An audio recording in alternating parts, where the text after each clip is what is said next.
আমরা এখানে কোনো প্রতিশোধ চাওয়া, কোনো প্রতিহিংসা এটা না, আমরা সুবিচার চাই।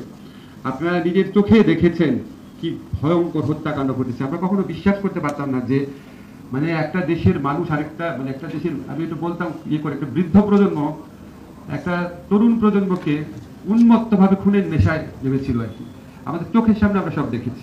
যত বেদনা বুকের ভিতর থাক, যত ক্ষোভ বুকের ভিতর থাক, আমরা এই চ্যালেঞ্জটা সম্পর্কে সম্পূর্ণ সচেতন আছি যে আমাদের এই বিচারটা সবার কাছে গ্রহণযোগ্য হতে হবে। আমার বুকের ভিতরে যত কষ্ট থাক, যত হতাশা থাক, যত আপনার ক্রন্দন থাকুক, ক্ষোভ থাকুক, বিচারটাকে অবশ্যই আমাদের সবার কাছে গ্রহণযোগ্য হতে হবে। আমরা সচেতন আছি, আমরা একটা ডিপলি পোলারাইজ সোসাইটিতে বাস করি।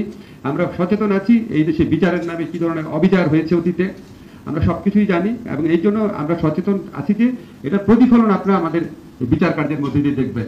আমরা সর্বোচ্চভাবে চেষ্টা করব শুধুমাত্র আগের যে ইন্টারন্যাশনাল ক্রাইম ট্রাইব্যুনাল একটা বিচার যে আছে সেটার চেয়ে তো অবশ্যই অনেক গুণ ভালো, নিরপেক্ষ, গ্রহণযোগ্য বিচার হবে।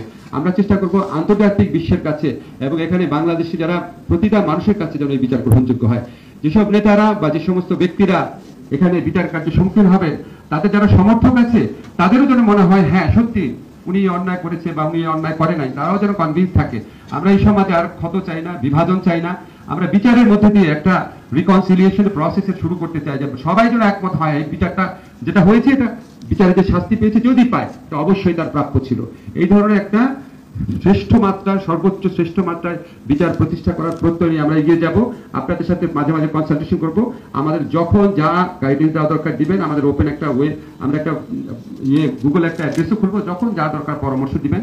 আপনাদেরকে একটা কথা বলতে চাই, আমরা সচেতনভাবে কোনো রকম কোনো অন্যায় করব না, অচেতনভাবেও করতে চাই না। সেজন্য সারাক্ষণ আপনাদের ওয়াচডগের মধ্যে থাকবো, সারাক্ষণ আপনার ওভারসাইট একটা মেকানিজমের মধ্যে আমরা নিজেদের রাখতে চাই। আপনাদেরকে সব সময় এই পুরা প্রক্রিয়াতে সহযোগী করতে চাই। আমরা মনে করি আমাদের সক্ষমতা আছে বিচার করার। এটা প্রথমে আমরা যদি বলি সক্ষমতা নাই, তাহলে আমাদের বিচার বিভাগকে ছোট করা হয়, আর আনউইলিং এর তো প্রশ্নই আসে না। সেকেন্ড হচ্ছে যে হাইব্রিডের ক্ষেত্রে আমরা একটু ইনভেস্টিগেট করেছি। যেমন আপনারা জানেন কম্বোডিয়াতে যে বিচারটা হয়েছে, সেখানে খেমা রুজের যে লিডার ছিলেন খিউ সাম্পান, খুব কুখ্যাত মানুষ ছিলেন।